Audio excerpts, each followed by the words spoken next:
Hey, cripple, bet you can't even stand up for yourself. Cole Hayes' boot slammed into Gwen Stone's wheelchair wheel.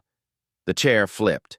Gwen's body hit the floor hard. Books exploded across the hallway as students rushed closer, phones already out and recording. Cole grabbed her younger sister Ivy and shoved her against the lockers, but Gwen caught Ivy's arm mid-fall, the movement unnaturally smooth, impossibly fast. "Friday after school," Cole announced to the crowd. "I'll prove you don't belong here." Gwen pulled herself back into her wheelchair. Her face showed no tears, no panic, just cold eyes that never left Cole's face. "Okay," she said. 4 p.m., wrestling facility." The crowd went wild. Cole's friends slapped his back, already planning their celebration, but one student noticed something nobody else did. Gwen Stone smiled. Just for a second. Like she knew something they didn't. Something that would change everything. The video went viral overnight. By lunch the next day, everyone at Lincoln High had seen Cole kick Gwen's wheelchair. Comments flooded every platform. She actually accepted his challenge? That's suicide. Cole's gonna destroy her in front of everyone. Someone needs to stop this before she gets seriously hurt. But nobody stopped anything. They made it worse. Cole's wrestling team took the only wheelchair-accessible table in the cafeteria. 6 guys, including Zane and Troy, spread across every seat, laughing loud, making sure everyone knew they owned that space. Gwen and Ivy arrived with lunch trays. The room went dead silent. Over 200 students stopped eating to watch.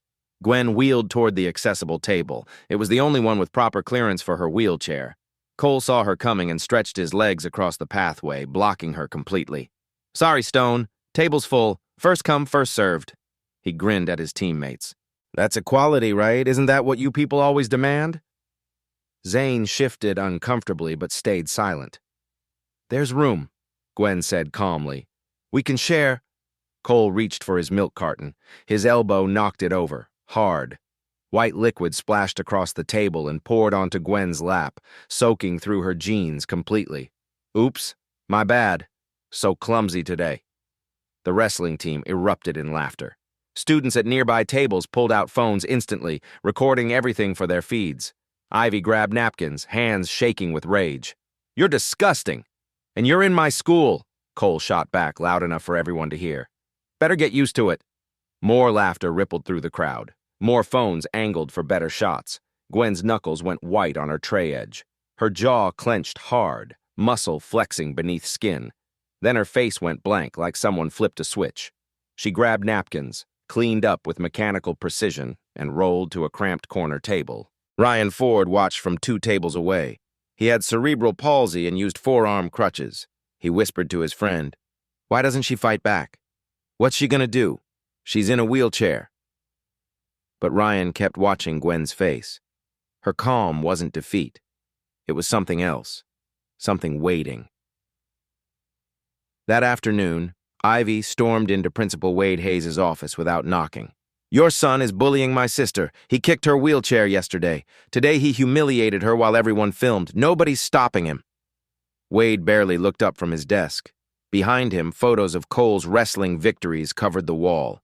Trophies lined every shelf. "I spoke to Cole. He says it's teenage banter. Sometimes we're too sensitive about normal interactions." "Sensitive?" Ivy's voice cracked. "He assaulted her. There's video proof everywhere." "Video gets taken out of context. Other students might remember things differently. Everyone saw it happen." Wade's expression hardened. "Making accusations has consequences. Focus on your studies. Let me handle discipline." The door opened. Gwen rolled in. She'd heard everything from the hallway.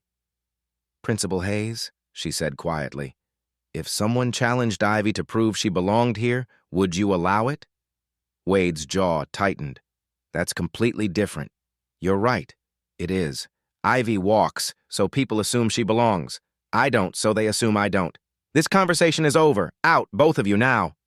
Gwen held his gaze for 5 seconds, reading him, studying the weakness, then rolled out without another word. In the hallway, Ivy grabbed the wheelchair. "He won't help. Cole will hurt you Friday." Gwen squeezed her hand. "I know. Then why?" "Because someone has to." Wednesday morning, 2 days before the match, Gwen found Ryan Ford in the east stairwell, surrounded by Troy and 2 other wrestlers. 10 push-ups, Ryan. Do 10 and you sit at our table all week." Ryan struggled on the floor. His cerebral palsy made it nearly impossible. They laughed, recording him on their phones. Look at him shaking. Maybe give him a discount? 5 push-ups? Nah, standards are standards. Gwen rolled into the stairwell. 6 against 1 who can barely defend himself. That's strength? They turned, surprised. Does filming him make you powerful? What if it was your brother? Silence. Troy's face flushed red. Come on, Ryan. You owe them nothing. Ryan grabbed his crutches and limped to her. Cole appeared at the top of the stairs. How heroic, Stone, saving the helpless. Someone has to protect people from bullies. Who protects you? Friday, 4 p.m. Practice your apology. I don't practice apologies. You should start practicing yours. Cole's smile flickered. 2 days until everyone sees what you are, Gwen whispered to Ryan. That's what I'm counting on. Wednesday night. Ivy sat on Gwen's bed watching her organize textbooks with obsessive precision. Just say you're sick Friday. Cole looks stupid. You stay safe. Then what? He picks someone else, Ryan, another disabled kid? That's not your responsibility. Then whose? The principal who ignores us? Teachers who look away? 200 students with phones who just watch? Tears filled Ivy's eyes. Cole's trained since he was 6. He's a state qualifier. You're... Say it. Ivy's mouth opened, closed. Shame crossed her face. I didn't mean... In a wheelchair, so I'm helpless. Can't win. I'm sorry. Everyone thinks it. That's the problem. Gwen's voice softened. Dad used to say something, remember? Never let them see you quit. Never let them see you quit. Gwen's voice caught. He said that right before... She stopped. The accident. Unspoken between them. Ivy noticed the desk drawer was open slightly. Something gold inside. A medal. Old. Dusty. What's that? Gwen closed it quickly. Nothing. Old stuff. But Ivy had seen more. A photograph. Young Gwen in a white uniform with a black belt, standing with their father, both holding trophies, both smiling. That picture, Gwen's voice dropped. Something I buried when Dad died, something I'm bringing back. Her eyes held fire Ivy hadn't seen in 2 years. Sleep. Friday will be long. After Ivy left, Gwen sat alone in darkness. She opened the drawer slowly, pulled out the gold medal with both hands. The engraving was worn but readable. She didn't need to look. She'd memorized every letter years ago. Next to it lay the photograph, her father's arm around her shoulders, both in white uniforms, both with black belts, the happiest day of her life, 12 hours before the worst. She traced her father's face with one finger. I'm sorry, Dad. I promised to stop. I said never again after you died. Her eyes closed. One tear fell. But I need to remember who I was. One last time. For Ivy, for Ryan, for everyone like us who can't fight back. She replaced the medal carefully, closed the drawer, turned off the light. Tomorrow was Thursday. One more day of whispers and stares and recording phones. Then Friday at 4 p.m. Then everything changed. Cole Hayes had no idea what was coming. Thursday morning. The entire school packed into the auditorium for Character Education Week. Principal Wade Hayes stood at the podium speaking into the microphone. Lincoln High values respect, inclusion, and integrity, he announced to the crowd. These aren't just words on posters. They're commitments we share as a community. 400 students filled the seats. Gwen and Ivy sat in the accessible section at the front. The irony of Wade's speech wasn't lost on anyone paying attention. Cole Hayes suddenly stood up, started walking down the center aisle toward the stage. Students began whispering, pulling out phones. Cole, sit down, Wade said sharply. Cole ignored him, walked straight to the microphone stand, grabbed it before anyone could stop him. Actually, Dad, this is about respect. The auditorium erupted in murmurs. Phones came out everywhere. This was going viral instantly. Cole's voice amplified across the room. We talk about inclusion constantly, but some people hide behind their disabilities instead of earning their place. He pointed directly at Gwen. The spotlight operator swung the light onto her. Gasps rippled through the crowd. Gwen Stone gets special parking, extra time on tests, accessible everything, constant special treatment. His voice grew louder. I say prove you belong here. Show us you're not coasting on sympathy. The crowd's energy shifted. Some looked uncomfortable. Many looked excited. This was drama, content. Students started chanting, "Fight! Fight! Fight!" Miss Blair tried pushing through the crowd toward Cole. Security guards hesitated. He was the principal's son. Cole raised his voice over the noise. "Friday after school. Wrestling facility. Me and you, Stone. Prove you're not just taking space someone else deserves." The auditorium went absolutely wild, phones recording from every angle. Principal Wade tried regaining control. "That's enough. Cole, security will—" Gwen raised her hand. The crowd went silent. The gesture commanded attention. She rolled down the center aisle. Didn't ask permission. Just moved with steady purpose toward the stage. "Gwen, you don't have to—" Wade started. She ignored him, faced 400 students, phones recording everything. "I accept Cole's challenge."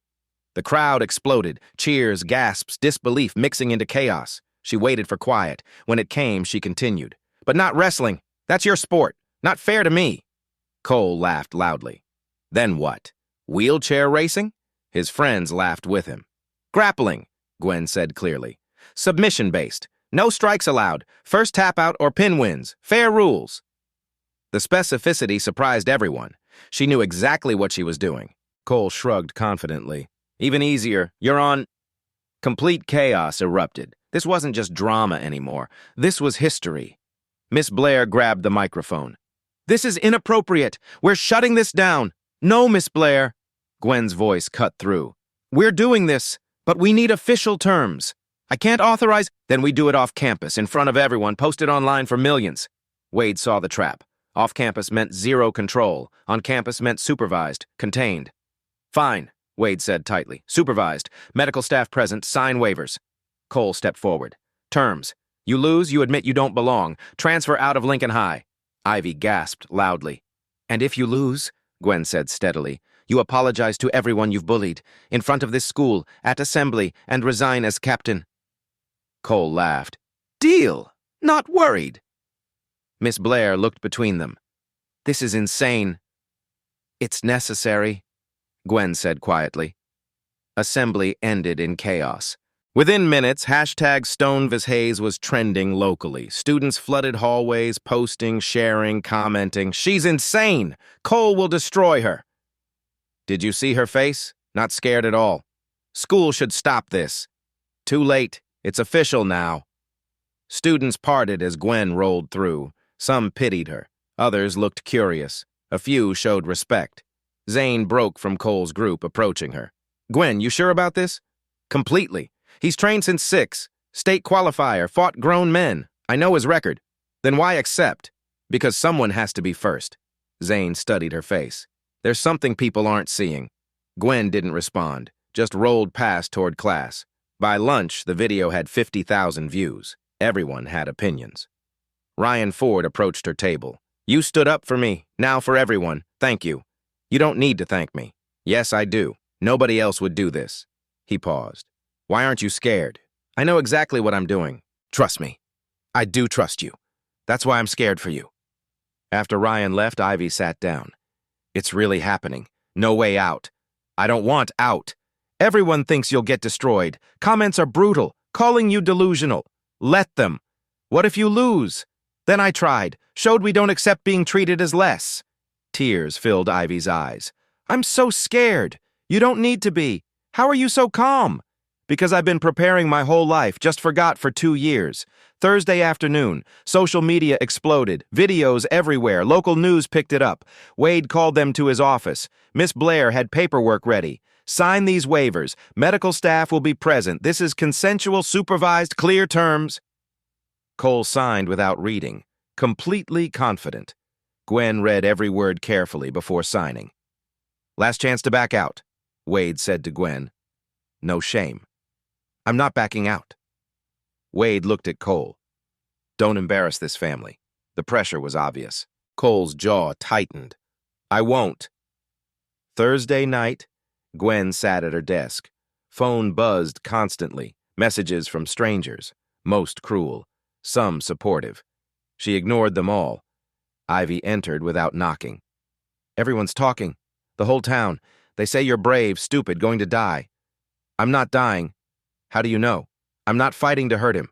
I'm fighting to teach him." "Teach him what?" That strength isn't what he thinks. Power isn't dominating people. Respect is earned through character. Nice words, but Cole doesn't care. He will tomorrow. Ivy sat on the bed. That medal, that picture, who were you before? Someone Dad was proud of. Someone I need to remember. Will you tell me after? After tomorrow, you'll understand everything. Silence. Then Ivy hugged her tight. I love you, no matter what happens. I love you too. Now sleep. Tomorrow's long. After Ivy left, Gwen opened the drawer, looked at the medal, the photograph, her father's smile. She traced his face with one finger. Tomorrow, Dad. Tomorrow they see who I am, what you taught me. She closed the drawer, turned off the light. One more day. Then Friday at 4 p.m. Then Cole Hayes learned what real strength meant, and every student at Lincoln High would witness it happen. Thursday afternoon. The school felt electric. Everyone knew something massive was coming. Between classes, students huddled around phones watching the assembly video on repeat. Comments grew by the minute. 10 million people are going to watch this. Cole's going to destroy her. Craziest thing that's ever happened here. In the cafeteria, Cole sat with his wrestling team. Zane leaned close. You good? You seem tense. I'm fine. Beating up a girl in a wheelchair isn't exactly she accepted. She chose this, Cole snapped. Troy nodded. Still feels weird. Your dad's watching. Cole's jaw tightened. That's why I can't mess up. What did he say? If I embarrass him, I'm done. No tournaments. No team, nothing. Cole's voice dropped. He said winners don't lose to people like her. Silence. Even Troy looked uncomfortable. That's messed up, Zane said. That's my life. Cole stood. I'm going to practice. After he left, Troy turned to Zane. Insane pressure. Doesn't make what he did right. No, but explains it. Across the cafeteria, Gwen ate in her corner. Students stared, whispered, took pictures. She ignored it all. Ryan approached. Can I sit? Of course. He sat, crutches against the table. Everyone's making bets. Most betting on Cole. Makes sense. Doesn't bother you? No, you're different. You don't care what people think. Gwen smiled slightly. I used to. Then I realized caring doesn't change anything.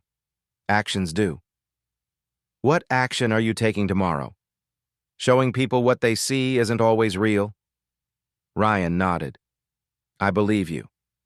Thank you, Ryan. Thursday after school. Cole stayed late drilling takedowns, pushing harder than usual. His coach watched. Hayes, you're overtraining. Save energy. I'm fine. No, you're anxious. The coach walked over. Your dad puts pressure on you, but this isn't a real match. It's everything. Everyone's watching. I lose everything. That's not true. You don't know my father. The coach sighed. Be smart tomorrow. Don't hurt her badly. End it quick. Cole nodded, but the pressure crushed him. Meanwhile, Gwen sat in her bedroom, homework done, phone buzzing constantly but ignored. Ivy entered. You're not looking at comments? No point. Some are supportive. Good. Most think you'll get destroyed. Also good. Ivy looked confused. Why? Lower expectations mean bigger impact when they're wrong. You sound confident. I am. But how? Cole's trained his whole life. Ivy. Gwen turned.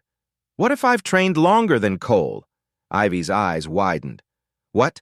What if before the accident I was one of the best in the country? The medal. The picture. You were a fighter. I am. Just forgot for a while. Why not tell anyone? I wasn't ready. I buried that part when Dad died. Tomorrow I unbury it. Tears filled Ivy's eyes. You're going to win. I'm going to teach. There's a difference. What difference? Winning is about me. Teaching is about everyone watching. Tomorrow isn't about destroying Cole. It's about showing every bullied kid, every underestimated person that they're stronger than the world says. Ivy hugged her. I'm proud of you. Wait until tomorrow. That night, both lay awake, both staring at ceilings, both thinking about 4 p.m. Cole thought about his father's expectations, about maintaining reputation, about proving strength. Gwen thought about her father's lessons, about balance and respect, about showing strength without cruelty. Neither slept much. Friday morning arrived like thunder. The school buzzed. Teachers couldn't keep focus. Everyone checked time constantly. 12 hours until 4 p.m. Students wore homemade shirts, Team Cole and Team Gwen, some treating it like sport. Others understanding it was deeper. During lunch, Gwen and Cole passed in the hallway. Students stopped watching. "Last chance to back out, Stone," Cole said. Gwen met his eyes. "You too, Hayes." Something flickered in Cole's expression. Uncertainty, then gone. "See you at 4. Don't be late." The day crawled, every minute feeling like hours. 3 p.m., 1 hour left. Students gathered near the facility early, wanting good spots, phones ready. 3:30, Gwen left class, rolled toward the facility. Students parted. Miss Blair stopped her. "Gwen, please, not too late to stop." "Yes, it is. This has to happen. I'll be there. Medical staff ready, but I don't like this. Thank you for caring." 3:45. Cole arrived, team behind him, father in back, arms crossed. 3:50. Gwen rolled in, Ivy beside her, Ryan with his sign. The facility packed. Over 250 students, teachers, staff, all watching. 3:59. Gwen and Cole faced each other on the mat. 4 p.m. exactly. Miss Blair blew her whistle. "Let's begin." Thursday night. Hours before everything changed. Gwen sat at her desk, unable to focus on anything. Tomorrow's weight pressed down on her chest like a physical force. She opened the drawer slowly and carefully, pulled out the gold medal with trembling hands. The old photograph lay beside it, both yellowed with years of accumulated age and neglect. A knock at the door broke the silence. Ivy entered without waiting for any permission. "Can't sleep either?" Ivy asked softly. "No, not at all."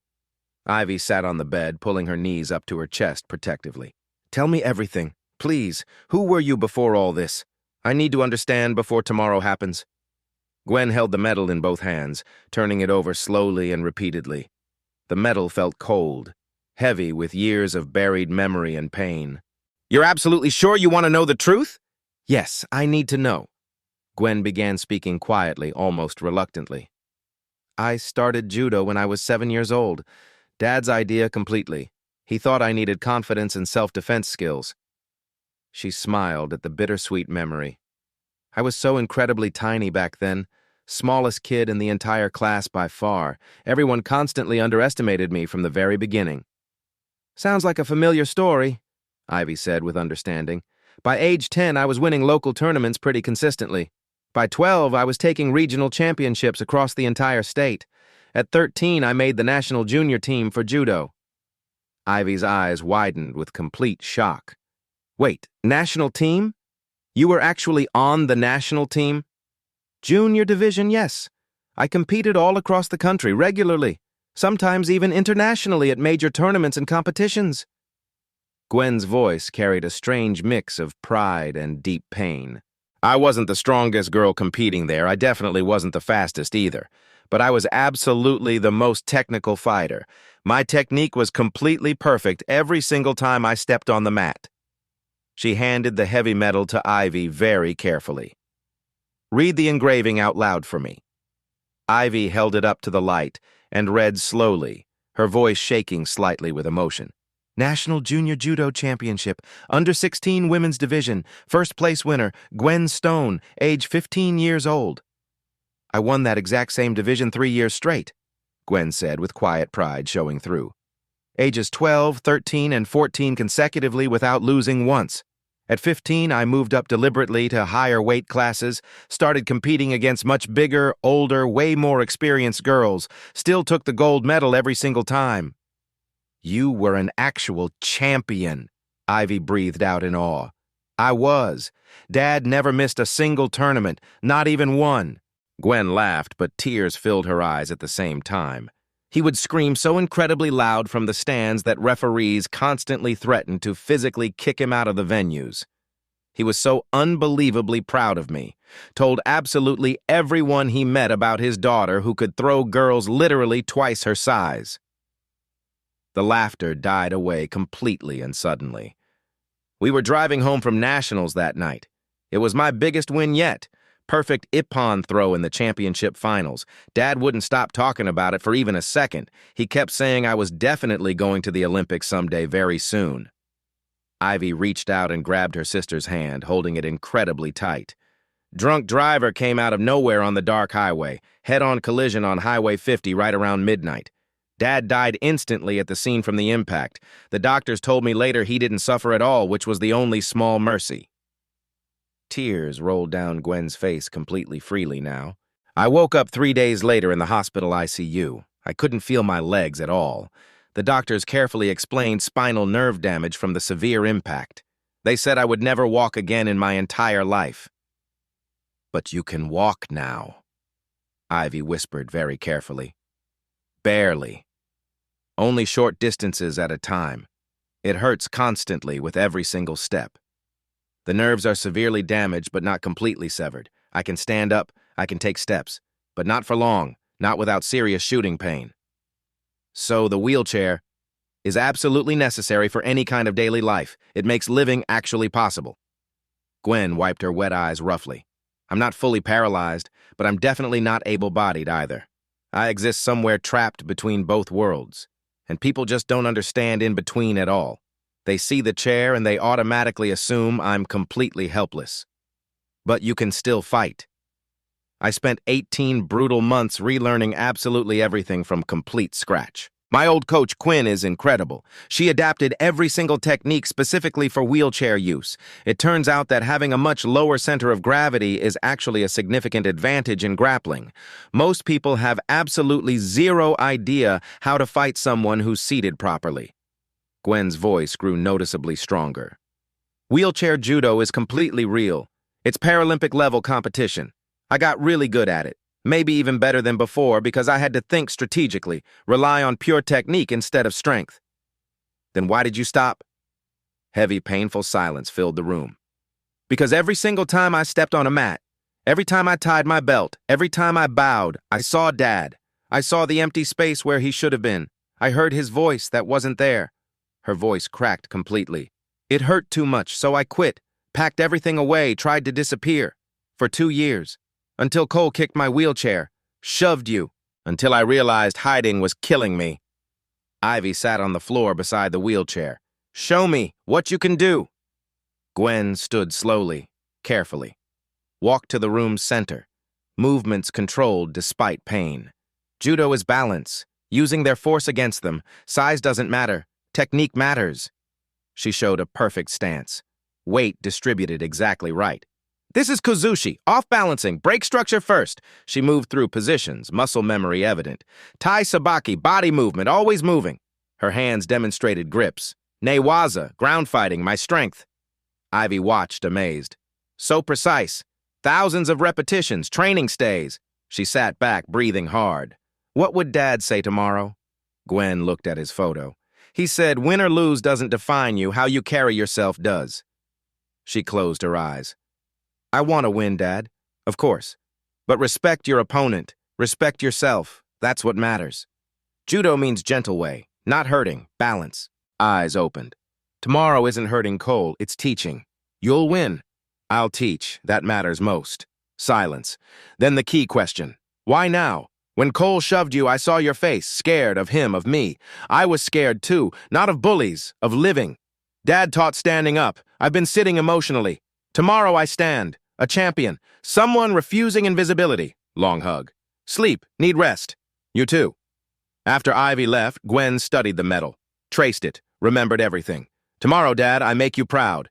Medal back, drawer open slightly, memory needs light, lamp off, bed, ceiling, tomorrow at 4 p.m. 2 years of hiding ended. Gwen Stone was ready. Tomorrow wasn't about Cole or Lincoln High, about proving something to herself, to the hidden girl, to the forgotten champion. Wheelchairs don't define capability. Dad taught that. She forgot temporarily. Tomorrow she'd remember, forever. Friday, 4 p.m. exactly. The wrestling facility transformed into an arena for combat. Over 250 students packed every available space. Bleachers overflowing with bodies, students sitting on floors, standing against walls, phones out everywhere, already recording, already streaming live to thousands. Ryan Ford sat front row center, holding his handmade sign high above his head. "Courage isn't standing tall," written in thick black marker. Ivy sat beside Aunt Rachel in the accessible section, her hands trembling uncontrollably in her lap with fear and anticipation. Miss Blair stood at the mat's edge, whistle around her neck, looking like she desperately wanted to be anywhere else. 2 EMTs waited on the sideline with their medical kit open just in case. Principal Wade Hayes stood in the very back corner, arms crossed tightly over his chest, watching, judging, waiting to see his son dominate. The crowd's energy was electric, dangerous. They'd come for blood, for spectacle, for content to share online. Cole entered first through the side door, wrestling singlet showing off his muscles. He walked to center mat and raised both arms high. The crowd erupted instantly. "Cole! Cole! Cole!" His wrestling team led the chant loudly. Zane and Troy looked uncomfortable but still chanted along anyway. Peer pressure louder than conscience. Then the noise died suddenly, completely. Gwen rolled in through the main entrance. Ivy pushed her wheelchair slowly, deliberately. Gwen wore her old judo gi now, the white fabric crisp despite its age. The patches on her shoulders caught the overhead lights. The crowd went dead silent, watching, some mocking quietly, most pitying openly, a very few actually hopeful. Miss Blair stepped forward, her voice carrying across the silent room. "Rules are simple. Submission-based grappling. No strikes allowed whatsoever. First tap out or 3-second pin wins the match. Medical staff can stop this at any time. Both of you understand completely?" "Yes," Cole said confidently, bouncing on his toes. "Yes, ma'am," Gwen said quietly but clearly. Miss Blair looked at Gwen one more time. "Last chance, you can still walk away from this." "I'm not walking away." Cole laughed at that. "Walking. Good one, Stone." A few students laughed with him nervously. Most stayed silent. "Take your positions, then." Cole stepped onto the mat confidently, stretched his arms, cracked his knuckles loudly, ready. Everyone expected Gwen to roll onto the mat, figured the fight would happen with her seated in the wheelchair.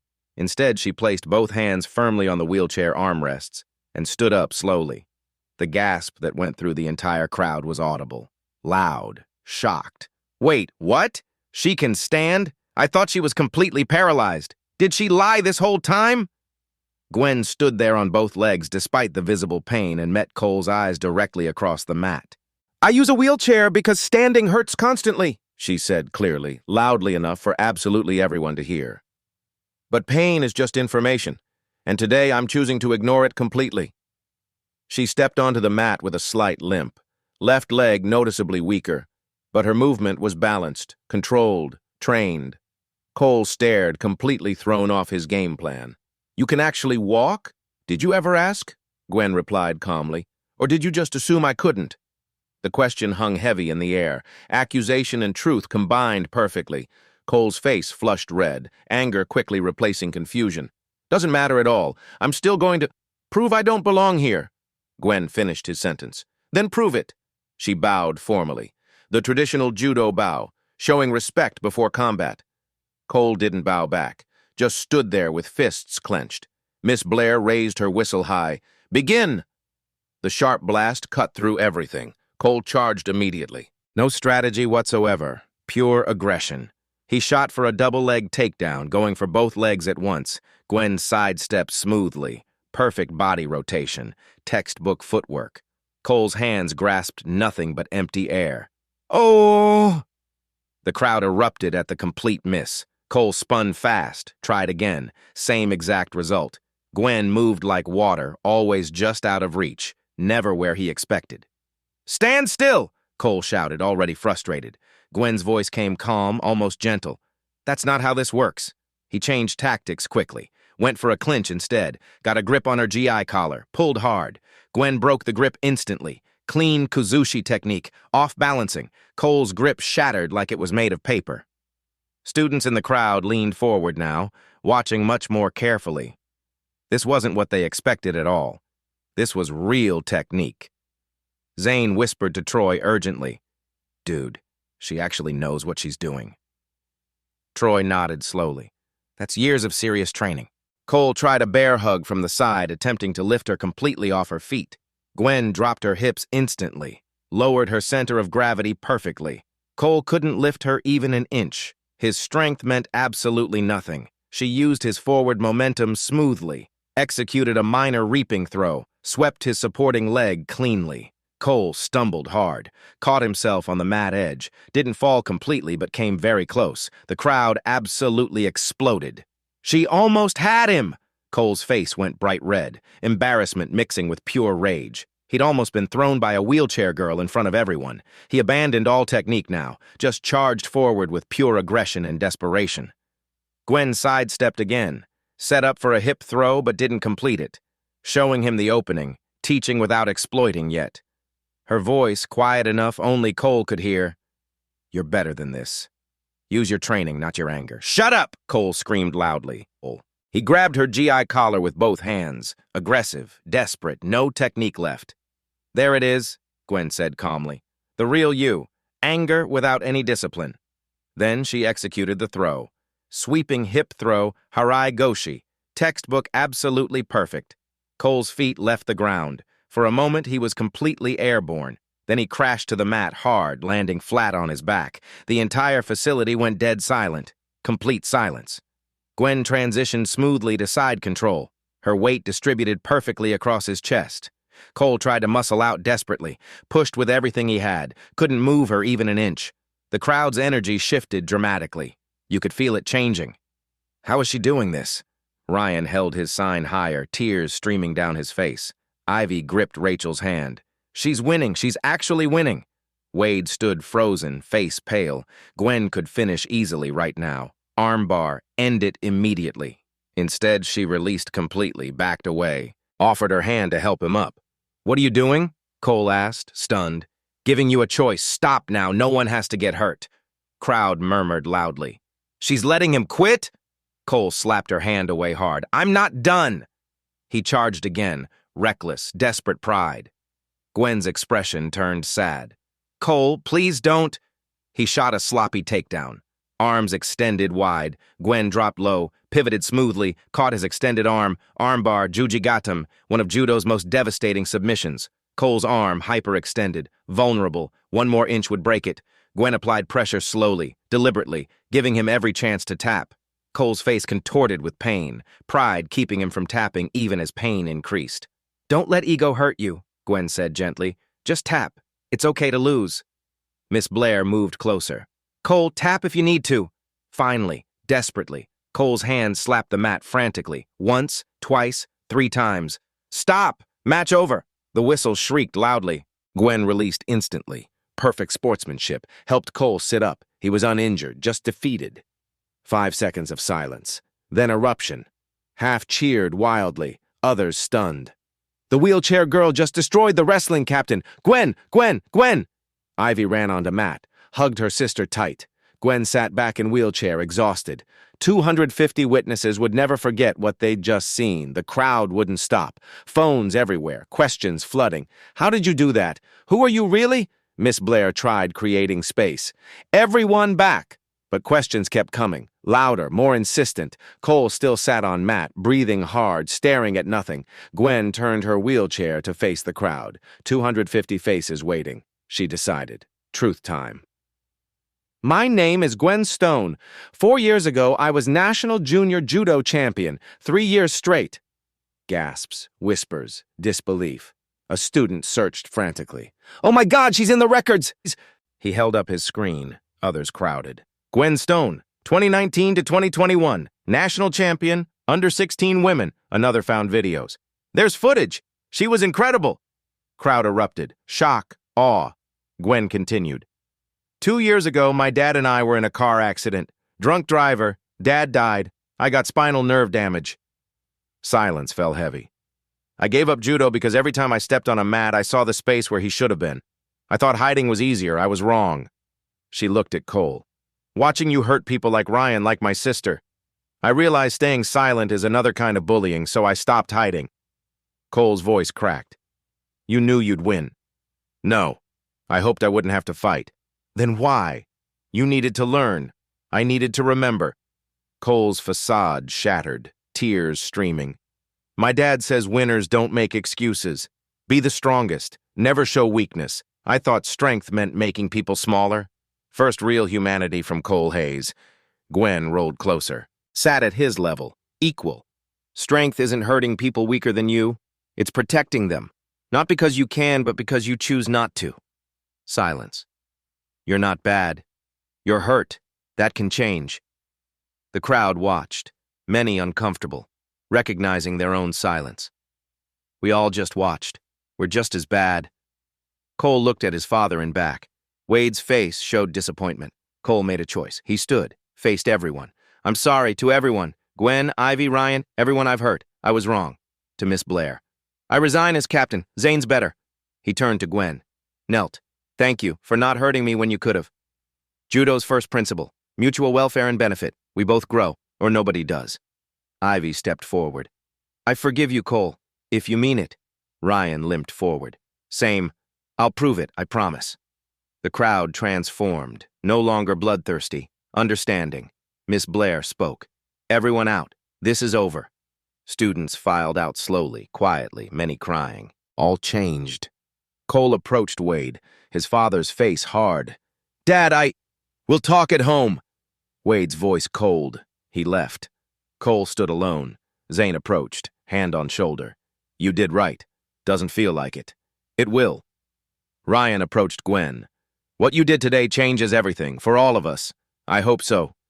The facility emptied. Just Gwen, Ivy, and Miss Blair. Miss Blair knelt beside wheelchair. That was the bravest thing I've seen. Not the fighting, the mercy. My dad taught me. Judo means gentle way. He'd be proud. I know. They left through back exit. Sun setting, golden light. In parking lot, students still gathered. When Gwen emerged, they clapped. Slow first, then louder. Standing ovation for the girl they'd underestimated. For the champion they'd never known. For the lesson they'd never forget.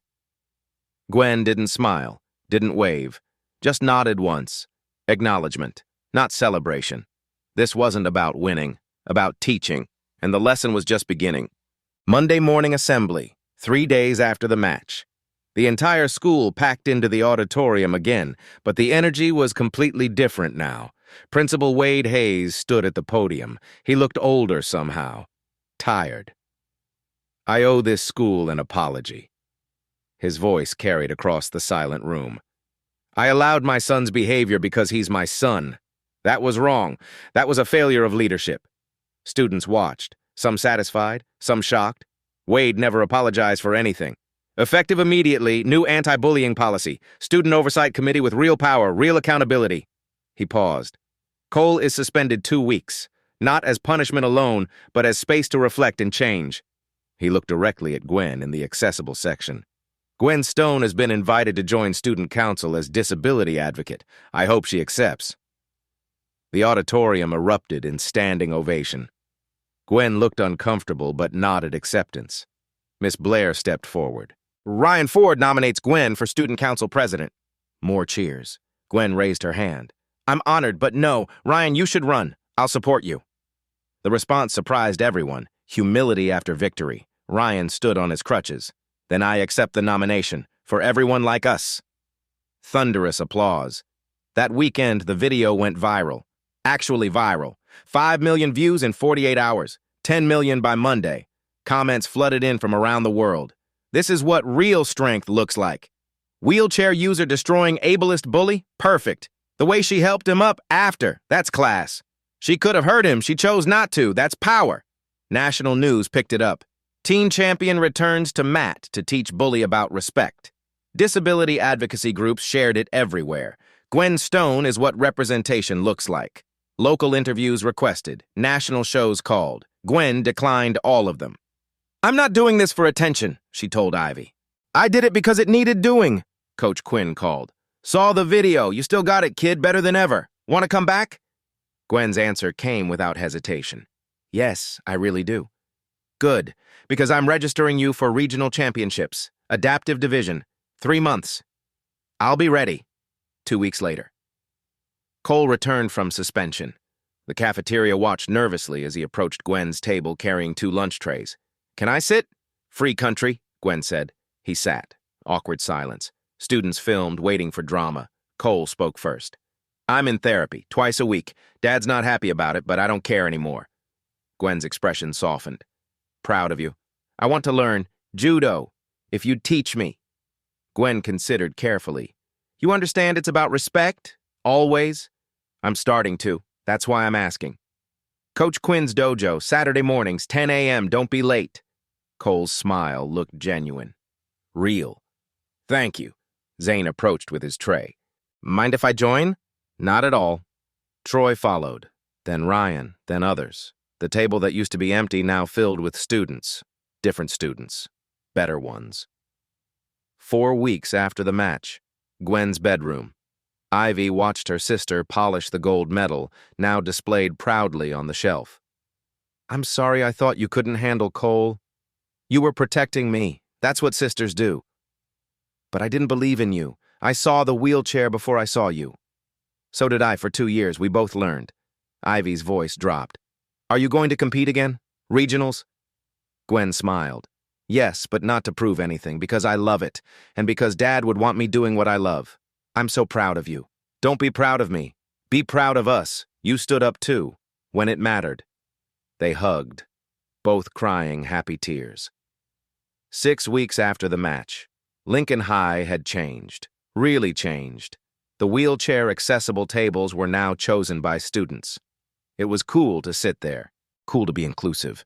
Ryan Ford and Gwen co-led Disability Awareness Club, 45 members and growing every week. Cole volunteered in the adaptive PE program, helping younger kids with disabilities, learning patience, learning respect, learning what strength actually meant. Zane, the new wrestling captain, collaborated with Gwen on a self-defense workshop. Technique over strength, they called it. 75 sign-ups. A bulletin board in the main hallway displayed a sheet. Beginner judo with Gwen Stone, Saturdays 11 a.m. 53 names already. In the hallways, a new freshman arrived mid-semester. Wheelchair user. Nervous about fitting in. Students immediately welcomed him, offered genuine help, asked his name, included him. Cole approached. "Hey, I'm Cole. Need help finding your classes?" The freshman looked cautious. "You're not messing with me?" "No. I learned the hard way that everyone belongs here. Everyone." The freshman smiled. "Thanks." Saturday morning, 10 weeks after the match. Coach Quinn's dojo downtown. Gwen arrived early, GI bag on her lap. Ivy pushed her through the door. Coach Quinn waited on the mat. Older woman, strong, kind eyes. "Ready to start again?" Gwen looked at the mat. Memories flooded back, but different now. Not painful, not anymore. Her father's voice echoed in memory. "Judo means gentle way. It's about balance." She stood from her wheelchair, stepped onto the mat carefully, bowed to her coach. "Yes, Sensei, I'm ready." Coach Quinn smiled. "Good. Regional championships in 4 weeks. Adaptive division. You'll be competing against the best. Let's do it." Ivy watched from the sidelines, beaming with pride. The dojo door opened. Cole entered in a brand new guy. "Sorry I'm late. Traffic." Gwen's voice took on a teacher's tone, firm but fair. "Drop and give me 20 push-ups. Judo starts with discipline." Cole smiled, actually smiled. "Yes, Sensei." He dropped, started counting. 1, 2, 3. Zane entered next. Then Troy, then 5 students from Lincoln High. The beginner class Gwen had started. Coach Quinn watched with satisfaction. "You're a natural teacher. I learned from the best, my dad and you.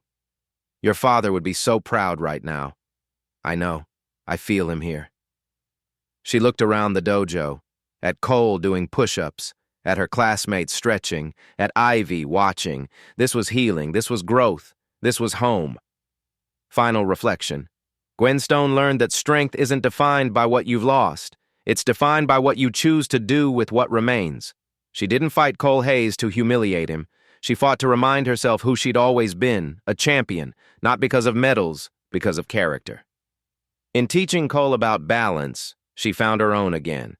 And in doing so, she gave an entire school permission to see past their assumptions. Sometimes the greatest victory isn't over your opponent. It's over the fear that's been beating you from the inside. Cole Hayes learned the hardest lesson of his life on that mat. But Grace, the person and the concept, gave him something he didn't know he needed. A second chance. Not everyone who hurts others is irredeemable. Some are just lost, repeating cycles they don't understand, living up to expectations that crush them. Sometimes the people we underestimate the most are the ones strong enough to break those cycles, for themselves and for us. Gwen Stone didn't just win a match that day. She won something bigger, herself back, and she helped a bully find himself for the first time. That's real strength. That's judo. That's grace. This story shouldn't be the exception. It should be the last time it ever happens. At Beat Stories, we turn one moment of injustice into a call for change. Subscribe to help make that call louder and longer lasting.